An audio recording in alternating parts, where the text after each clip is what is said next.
मिट्टी में सोना उगाते हैं, लहलहाते खेत जिनकी कहानियां सुनाते हैं। सुनिए खेत खलिहान की बात, विशेष कार्यक्रम अन्नदाता में। नमस्कार दोस्तों, आप सुन रहे हैं रेडियो खीरी 88.4 मेगाहर्ट्ज। हमारे बीच में आज हैं हमारे स्टूडियो में डॉक्टर हनी सक्सेना। डॉक्टर हनी सक्सेना उप मुख्य पशु चिकित्सा अधिकारी, चिकित्सा एवं स्वास्थ्य के पद पर आपके अपने जनपद लखीमपुर खीरी में मुख्यालय में कार्यरत हैं और आपको 25 सालों से पशुपालन विभाग में कार्य करते हुए अनुभव है। 2022 में उप मुख्य पशु चिकित्सा अधिकारी के पद पर आपने लखीमपुर में ज्वाइन किया। डॉक्टर साहब, बहुत स्वागत है आपका रेडियो खीरी 88.4 मेगाहर्ट्ज। नमस्कार। नमस्कार भावना जी, बहुत बहुत थैंक यू। और मैं डॉक्टर हनी सक्सेना रेडियो खीरी के समस्त श्रोताओं का हार्दिक अभिनंदन करती हूँ। सभी को नमस्कार। डॉक्टर साहब, हम जानना चाहते हैं पशुओं में होने वाली आम बीमारियां कौन कौन सी होती हैं? जी भावना जी, जैसे कि जब हम बात पशुपालन की कर रहे हैं तो पशुओं की जो बीमारियां आम होती हैं, इसमें सबसे जो खास और सबसे कॉमन बीमारी होती है खुरपका मुंहपका। इसको हम इंग्लिश में foot and mouth disease FMD के नाम से जानते हैं। ओके। और ये काफी बड़ी कॉमन बीमारी है और ये एक वायरल डिजीज है जी। और जो ज्यादातर पानी और हवा के माध्यम से फैलती है और ये इन्फेक्शियस डिजीज है।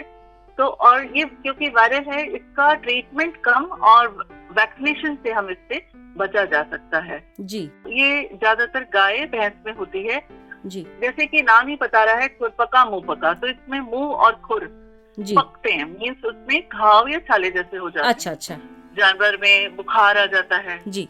खाना छोड़ देता है जी। और मुंह से लार टपकती है। अच्छा। तो क्यों इसमें मृत्यु दर तो कम है, लेकिन इसका जो लॉस जो जानवर को, क्योंकि पशुपालन हम कर रहे हैं दुग्ध उत्पादन के लिए, तो जानवर जब दूध देना कम कर देता है तो हमारे पशुपालक को लॉस ही लॉस है जी। इसलिए ये बीमारी बहुत अहमियत रखती है सभी के लिए और इससे बचना बहुत जरूरी है। और इसका एकमात्र सबसे बचाव है टीकाकरण। इसका टीका पशुपालन विभाग द्वारा साल में 2 बार करवाया जाता है, अभियान चला के 45 दिन का अभियान होता है जिसमें हम पूरे डिस्ट्रिक्ट को कवर कर लेते हैं और प्रत्येक जानवर को, प्रत्येक गाय गोवंश को और भैंस को इसका टीका लगाया जाता है। निःशुल्क टीका उनके द्वार पर जाके हम पशुपालन विभाग की टीम लगाती है, जिससे कि जैसे कहते हैं ना, precaution is better than cure. तो जी, बिल्कुल।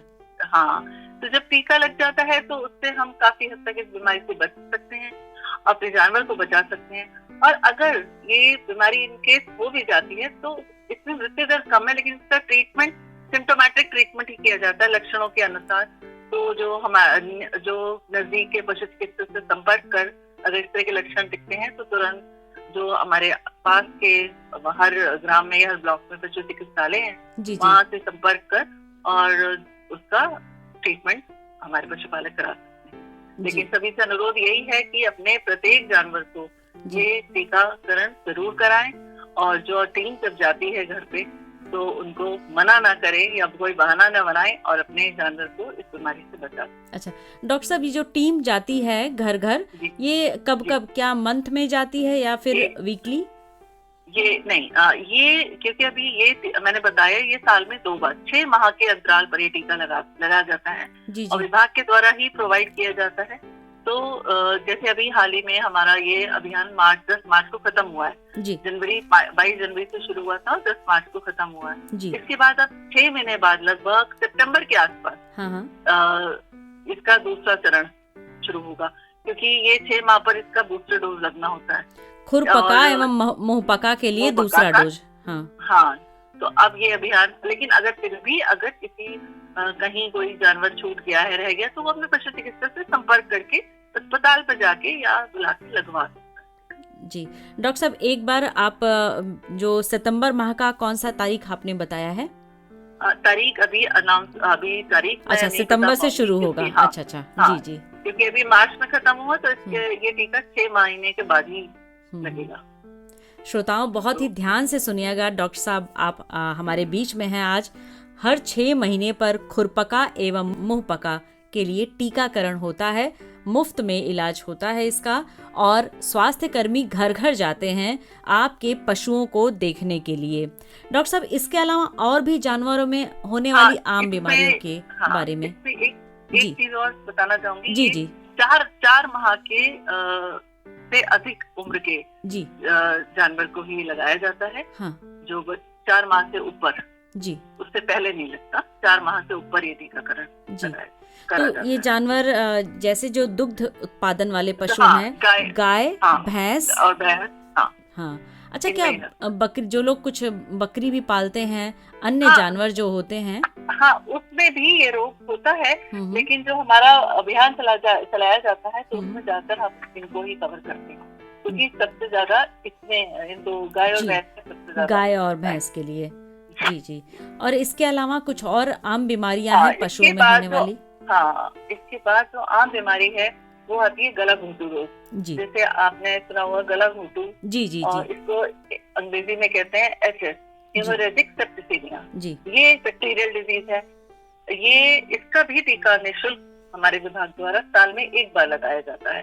और ये टीकाकरण आमतौर पर, क्योंकि ये बीमारी गर्मी या बरसात के समय पर ज्यादा होती है, तो इस टीके को बरसात से जस्ट पहले लगाया जाता है। अच्छा। और ये एक घातक बीमारी है, क्योंकि इसमें मृत्यु दर ज्यादा है। अच्छा। इसमें मृत्यु, क्योंकि इसमें अचानक ही तेज बुखार आता है, दूध में कमी आ जाएगी, लार नाक से, मुंह से जानवर के होने लगता है, और गले में इसमें सूजन आ जाती है। इसलिए इसको गला घोंटू कहा जाता है, क्योंकि सांस लेने में तो दिक्कत होती है, उसके बाद जानवर की मृत्यु हो जाती है। और ये उसके आम लक्षण है, गला घोंटू? हाँ, ये आम लक्षण है। लक्षण दिखने के कई बार तो 1-2 दिन के अंदर मृत्यु हो जाती है। जी। तो इसका भी एकमात्र उपाय है कि टीका, बरसात आने से पहले इसका टीका HS का लगा लिया जाता है, और हर साल में 1 बार लगता है, बरसात के सीजन से जस्ट पहले।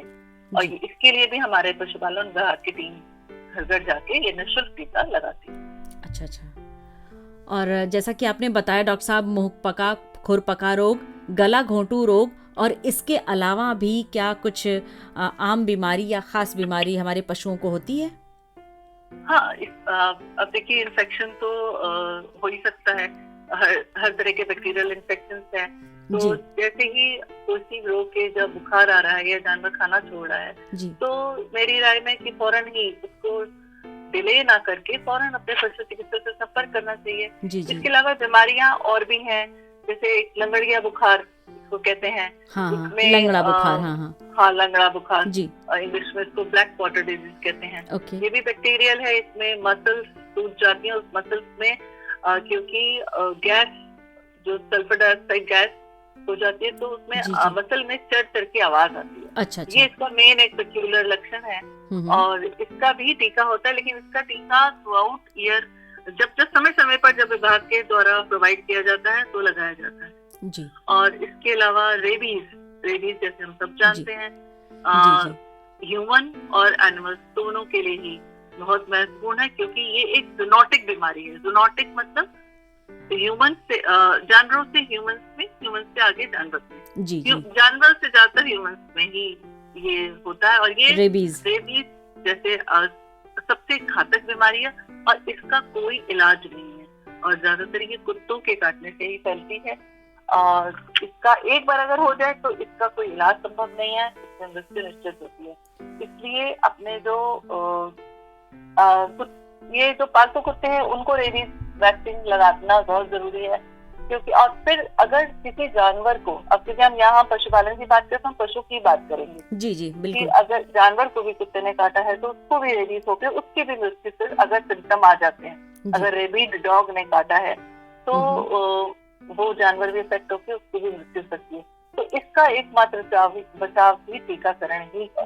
अगर किसी जानवर को, आपके घरेलू जानवर, क्योंकि गली में कुत्ते हैं, लोग जानवर अपने छोड़ते हर समय तो साथ होते नहीं है, अगर कुत्ते ने काट लिया है तो सबसे पहला काम जो खुद स्वयं कर सकते हैं कि उस घाव, जैसे ह्यूमंस में वैसे ही जानवर के लिए भी वही है कि तुरंत सबसे पहले उसको धोएं, साबुन से धोएं, और उसके बाद अगर कोई घाव है तो उस घाव पर पट्टी ना करवाएं, और उसको ढकना नहीं चाहिए।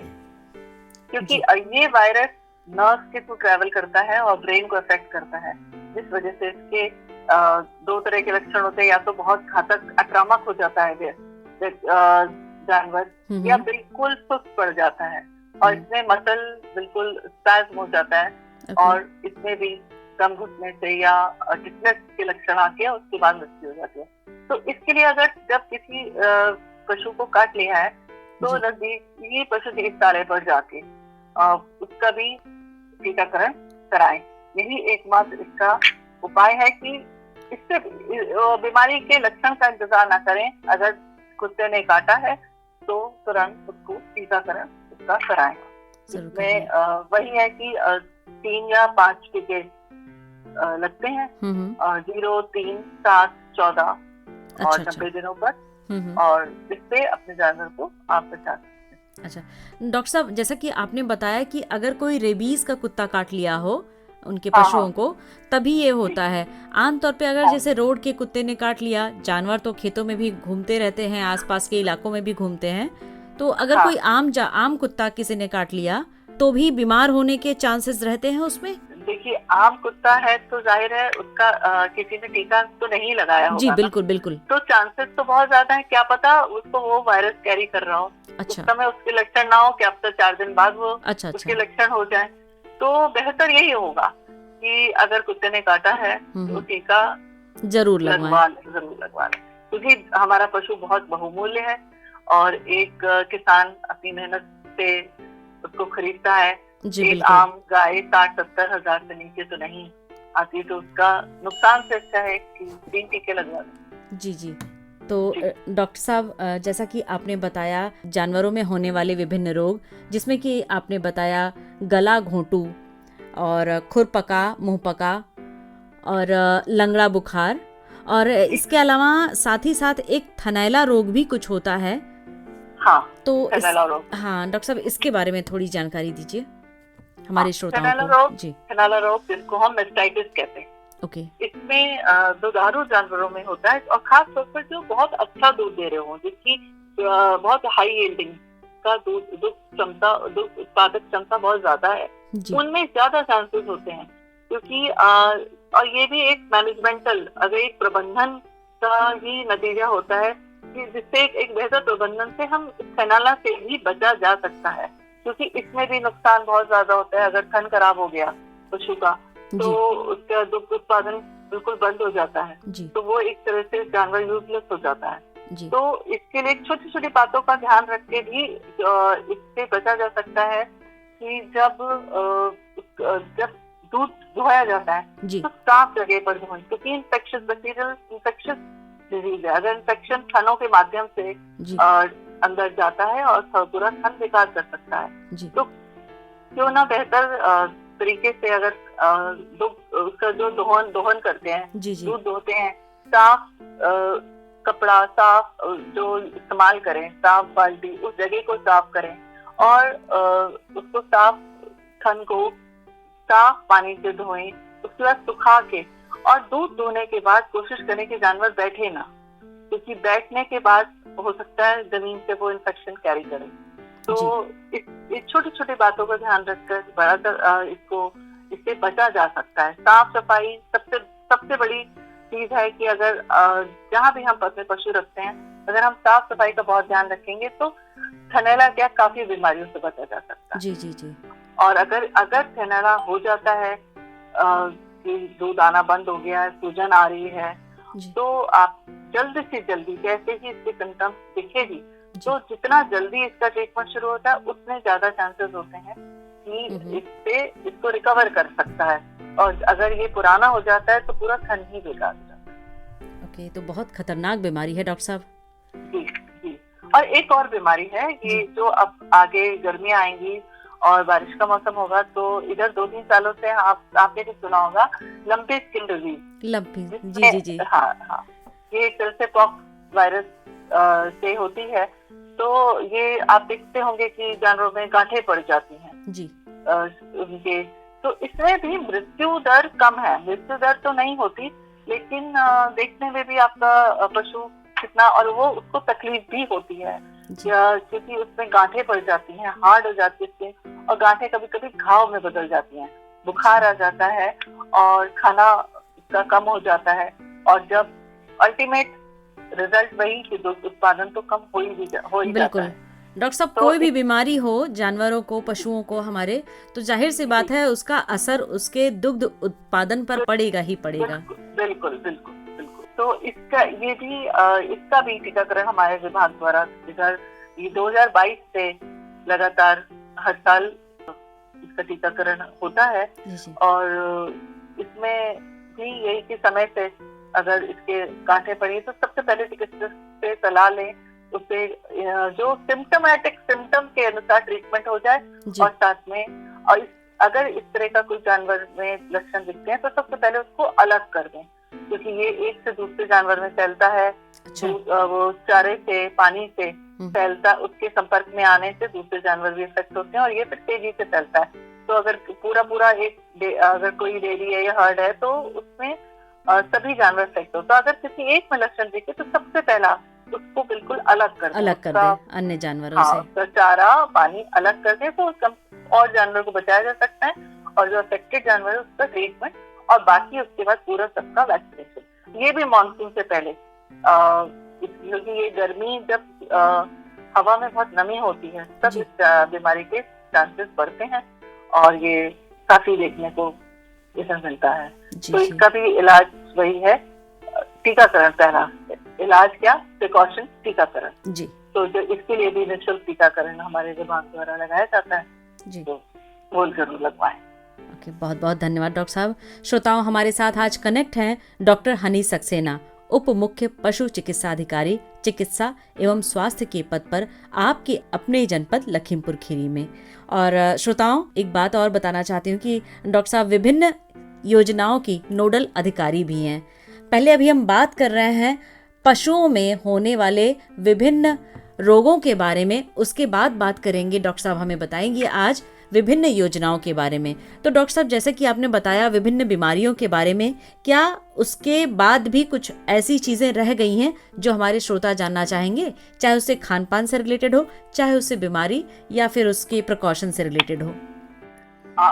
और इसी क्रम में ये भी जैसे कि मैंने कहा कि अच्छा प्रबंधन है तो काफी हद तक बीमारी से बचा जा सकता है। जब हम साफ एटमॉस्फेयर में रहते हैं तो कीटाणु रहित एटमॉस्फेयर में रहते हैं तो बीमारी होने के चांसेस कम रहते हैं। तो उसके लिए बार बार मेरा अनुरोध है कि साफ सफाई, क्योंकि आधे से कई बीमारियां ऐसी हैं जो मच्छर से फैलती हैं। अच्छा। तो मच्छर और मक्खी इनके काटने से भी फैलती हैं। तो हमारा जो आपका जहाँ भी पशु रखते हैं वहाँ गंदगी ना हो, सूखा हो, और जो मच्छर मक्खियों के लिए जो स्प्रे करे जाते हैं वो जरूर समय समय पर करें। और जैसे कि ये गर्मी का मौसम है और गर्मी का मौसम आ रहा है, बरसातों का मौसम आ रहा है, तो ये जो कीड़े मकोड़े मच्छर इनसे भी कई रोग फैलते हैं, तो इनको भी इनके भी जो इंतजाम करें जिससे कि आपके जानवर इससे कई बीमारियों से इस वजह से बढ़ सकते हैं। और दूसरा एक बात और बताना चाहूंगी कि हमारी जो पशुओं की हेल्थ है उसके लिए समय से डिवर्मिंग, जो कीड़ों की दवा उन्हें जरूर खिलाएं। एक साल में एक बार कीड़ों की दवा जरूर दें। कीड़ों की दवाई पशुओं में भी बेहद आवश्यक है। बहुत बहुत आवश्यक है, बहुत आवश्यक है। 6 माह की उम्र में कीड़ों की दवा दें। उसके बाद हर 6 महीने पे अपने जानवरों को डिवर्मिंग कराते रहें। डिवर्मिंग कराएं तो उनका स्वास्थ्य अच्छा रहेगा। और साफ सफाई का भी विशेष ध्यान रखें। साफ सफाई का क्योंकि डॉक्टर साहब अक्सर ये देखते हैं हम लोग खुद ही, हमारी टीम जब जाती है जो जानवरों का जो बनाते हैं जहाँ पे जानवर रहते हैं इनके, तो वहाँ पे बहुत खास साफ सफाई देखने को नहीं मिलती है। हाँ, ये इसीलिए मैं वो यही सोचते होंगे कि जानवर हैं, इनको क्या जरूरत है, मच्छर मक्खी काटते हैं, मक्खियाँ उड़ती रहती हैं उनके पास, या मच्छर भी बहुत ज़्यादा हो जाते हैं। तो जैसे हम अपनी साफ सफाई का विशेष ध्यान रखते हैं और बीमारियों से बचे रहते हैं, वैसे ही आपके भी जो पशुधन है बेहद कीमती हैं। डॉक्टर साहब हमारे बीच में हमारे साथ कनेक्ट हैं और लगातार बता रही हैं, इन सभी बातों पे चर्चा कर रही हैं कि आप अपने पशुओं की देखभाल, इनकी साफ सफाई का पूरा ख्याल रखें। डॉक्टर साहब जी बिल्कुल। और खाने पीने से संबंधित क्या जानवरों में भी ऐसा होता है कि ध्यान रखना चाहिए? जी बिल्कुल। कहते हैं ना कि गाड़ी को चलाने के लिए आप उसमें फ्यूल डालोगे जी तभी वो गाड़ी चलेगी, तो ऐसे ही जब हमें उससे आउटपुट लेना है, जी हम उससे दुग्ध उत्पादन तो चाह रहे हैं, लेकिन अगर जब तक हम उसको एक अच्छी खुराक नहीं देंगे जी तो बॉडी उसकी वो दुग्ध उत्पादन आपको वो कैसे देगा। बिल्कुल। तो वो जो चारा और जो उसका खान पान है उसका बहुत ही अहम बिंदु है, जिसके लिए उसको एक सही मात्रा में भूसा, हरा चारा, क्योंकि जब हम अपनी इंसान थाली में सलाद, दाल, सब्जी, विटामिन, मिनरल हर चीज लेता है, ऐसी पशुओं में भी हर चीज का अलग महत्व है और सारी चीजें जरूरी हैं। कि जैसे उसे भूसा, हरा चारा, दाना, मिनरल मिक्सचर, नमक, और ये सब एक मात्रा में उस तरह से देना चाहिए, और तभी पूरी खुराक देनी चाहिए। हाँ, पूरी खुराक। अगर हम उसमें नहीं उसको खिलाएंगे हाँ, वो आपको दूध वो आपको देगा क्या? नहीं दे पाएगा, और बीमारियों को प्रोन हो जाएगा। उसको बीमारी से, एक कमजोर शरीर जल्दी बीमारियों से घिरता है बनस्पत एक हेल्दी शरीर। जी श्रोताओं, एक कमजोर शरीर जल्दी बीमार हो जाता है। जैसे कि आप अपने स्वास्थ्य का ध्यान रखते हैं, वैसे ही अपने पशुओं का बेहद ख्याल रखें, उनके स्वास्थ्य का बेहद ध्यान रखें। डॉक्टर साहब, ये प्रश्न लगातार आ रहा है कि अभी जो आपने बताया इसके पहले खुरपका एवं मुंहपका, इससे उनके जानवर मर रहे हैं। 1-2 हमारे आसपास के गांव हैं, 1-2 जानवरों की मृत्यु भी हो गई है और एक अन्य जानवरों में ये बीमारी फैल चुकी है। तो इसीलिए तो आपने बताया, बेहद बहुमूल्य जानकारी रही। और डॉक्टर साहब, अब हम अगले एक टॉपिक है जिसपे कि विभिन्न योजनाओं के बारे में आप हमारे श्रोताओं को बताइएगा। जी बिल्कुल। हमारी सरकार इस समय डेयरी और जो रोजगार पर बहुत फोकस कर रही है इसलिए, और क्योंकि जमीन तो कम होती जा रही है, कृषि में कृषि महत्वपूर्ण है लेकिन जमीन इतनी नहीं है, तो एक विकल्प सबसे बड़ा और अहम है पशुधन।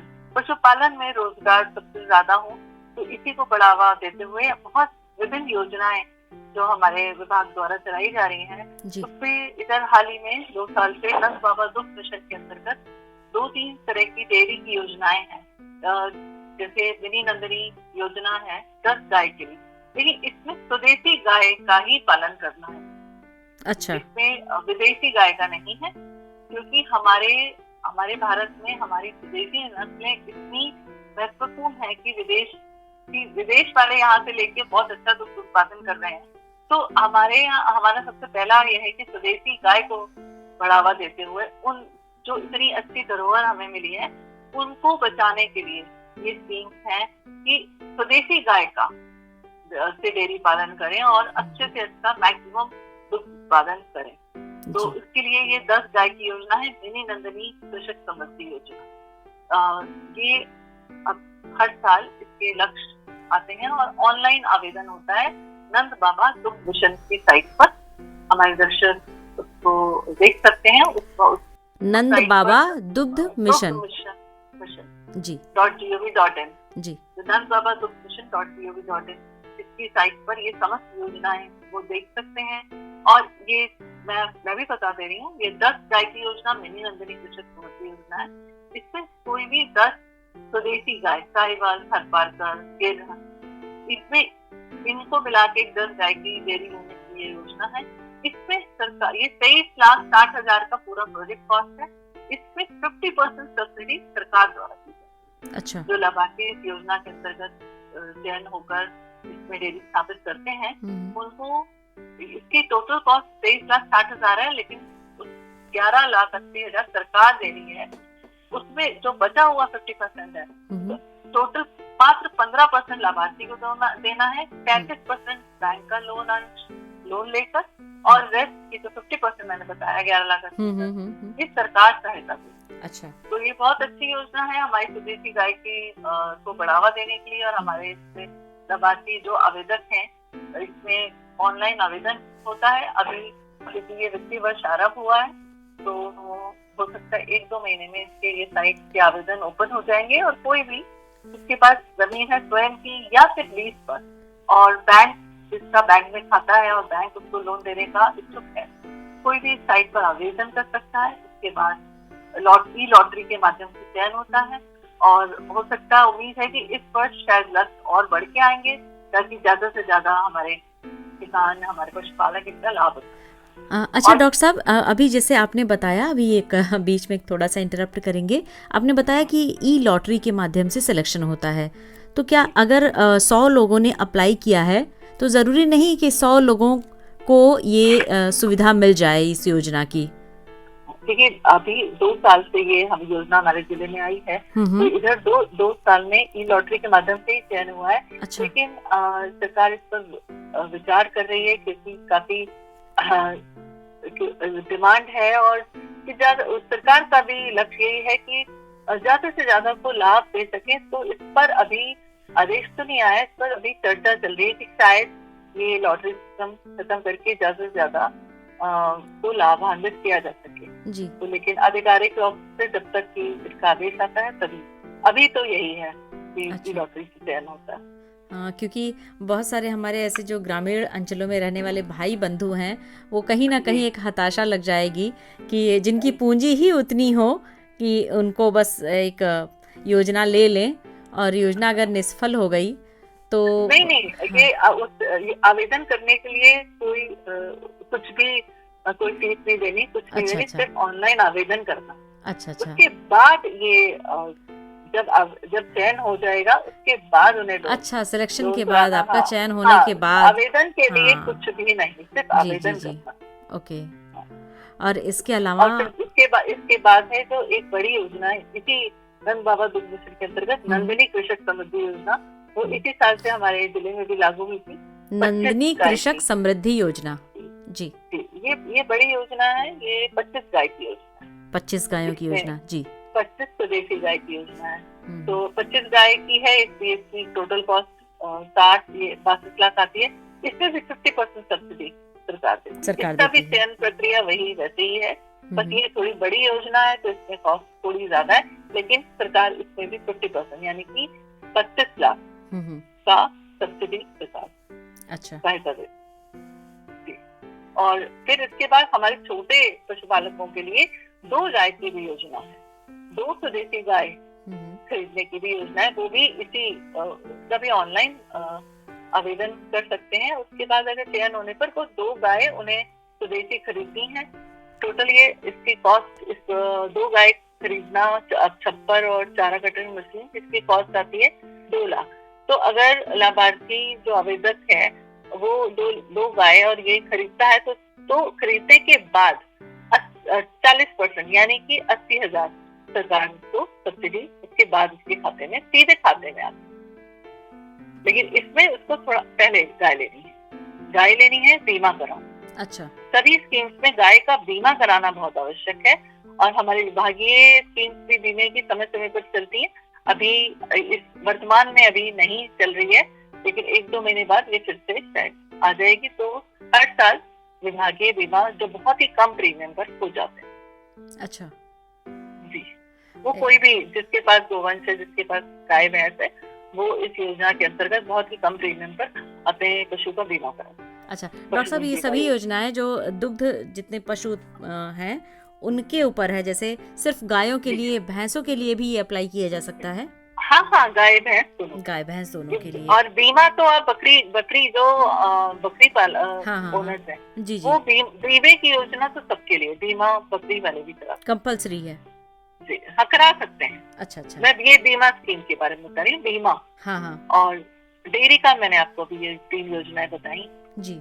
और इसके अलावा प्रोत्साहन, जो अच्छे पशु पाल रहे हैं, जिनके पशु अच्छे स्वदेशी नस्ल के पशु अच्छा दुग्ध उत्पादन दे रहे हैं, वो भी आवेदन कर सकते हैं। उनको सरकार प्रोत्साहन राशि जी उनके, अगर लेकिन उसके लिए कि उनका पशु स्वदेशी नस्ल का होना चाहिए। 8 से 10 लीटर प्रतिदिन से ज्यादा उत्पादक होना चाहिए। उनके पशु का बीमा होना चाहिए। इस तरह की जो पूरी गाइडलाइन फुलफिल करते हैं तो उनके लिए प्रोत्साहन राशि का भी प्रावधान है, 10,000 या 15,000। तो ये सभी योजनाओं के बारे में डॉक्टर साहब ने हमको जानकारी दी। आप सभी इससे लाभान्वित हो सकते हैं, समय समय पर नहीं बल्कि हमेशा। और डॉक्टर साहब क्या इसके अलावा भी कोई अन्य योजना है? योजनाएं बकरी पालन के लिए भी हमारे विभाग में आती रहती हैं और मुर्गी पालन की भी बहुत अच्छी योजनाएं हैं। यूपी पोल्ट्री पॉलिसी 2022 के अंतर्गत जो अंडा उत्पादक के जो मुर्गी पालन करना चाहते हैं अंडा उत्पादन के लिए, तो उनके लिए बहुत अच्छी योजनाएं हैं और उसमें भी सब्सिडी है कि वो योजनाएं जैसे 10,000 मुर्गी अंडे वाली मुर्गी का फार्म कोई खोलना चाहता है तो उसका टोटल कॉस्ट तो 1 करोड़ की है, लेकिन उसको सिर्फ 30% अपना देना है, 70% वो लोन लेगा। तो जो लोन का ब्याज है 7% ब्याज सरकार इंटरेस्ट कन्वेंशन के अंतर्गत, अच्छा, वो सरकार इस योजना के अंतर्गत जो लाभार्थी, अब इसका भी ऑनलाइन आवेदन होता है और इसमें अगर इसमें सभी ने अगर जिसकी जमीन है जिसने पूरे आवेदन पूरा सही से किया है उसको वो एलिजिबल है तो उसको आराम से इसमें वो चयन हो जाता है, उसको लेटर ऑफ कंफर्ट मिलता है और उसके अंतर्गत उसको 7% ब्याज की जो है वो सरकार 5 साल तक देती है। जो वो ब्याज दे रहा है उससे 7% सरकार की जो उसके खाते में 5 साल तक। इसमें ही 10,000, 20,000, 30,000 इस तरह के मुर्गी जो मुर्गी फार्मिंग है, पोल्ट्री फार्मिंग, उसके लिए वो आवेदन कर सकता है। और जो छोटी स्कीम्स हैं उसके लिए जैसे जो चिक्स होते हैं ब्रॉयलर या जो मीट पर्पस और अंडा दोनों, तो हमारी महिलाओं के लिए सरकार ने एक और योजना बैकयार्ड पोल्ट्री योजना के अंतर्गत जो हर उसके लेकिन लक्ष्य आते हैं तो जैसे जिले के टोटल 200 लक्ष्य आया है तो लगभग 50 हर ब्लॉक से 50 महिलाओं को चयन करके उनको चिक्स प्रोवाइड करते हैं। जैसे चूजे दिए जाते हैं। अच्छा, ये योजना सिर्फ और सिर्फ महिलाओं के लिए है? हाँ, ये सिर्फ महिलाओं के लिए आती है।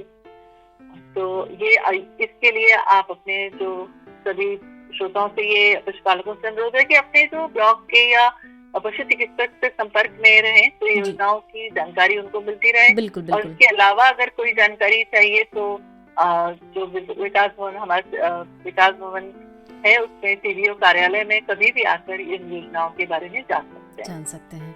बहुत बहुत धन्यवाद डॉक्टर साहब। श्रोताओं, आपने सुना एक बहुत ही महत्वपूर्ण जानकारी हमारे खास मेहमान के साथ डॉक्टर हनी सक्सेना। और श्रोताओं, अगर आपको कोई भी प्रश्न हो पशु से संबंधित, अपने पशुधन या फिर उनके स्वास्थ्य से संबंधित, उनके भोजन से संबंधित कोई भी ऐसा प्रश्न जिसे आप पूछना चाह रहे हो तो आप एक नंबर नोट कर लीजिए। नंबर है 9336084884। इस पे आप हमें मैसेज करिए, व्हाट्सएप करिए या फिर टेक्स्ट मैसेज करिए। डॉक्टर साहब आपके सभी सवालों का जवाब देंगी जब भी आपको जरूरत पड़ेगी। हम इनका सेशन रखेंगे समय समय पर, या सप्ताह में या फिर 15 दिन में या फिर महीने में एक बार। तो डॉक्टर साहब बहुत बहुत धन्यवाद। Thank you so much doctor साहब। मैं सभी श्रोताओं को रेडियो खीरी के लिए संदेश देना चाहूंगी, रेडियो खीरी से जुड़े रहें और पशुपालकों को बहुत सारा हमारा शुभकामनाएं कि स्वस्थ रहें और पशुओं को स्वस्थ रखें, स्वच्छ रखें। बहुत बहुत धन्यवाद डॉक्टर साहब। नमस्कार। नमस्कार, थैंक यू। मिट्टी में सोना उगाते हैं, लहलहाते खेत जिनकी कहानियां सुनाते हैं। सुनिए खेत खलिहान की बात, विशेष कार्यक्रम अन्नदाता में।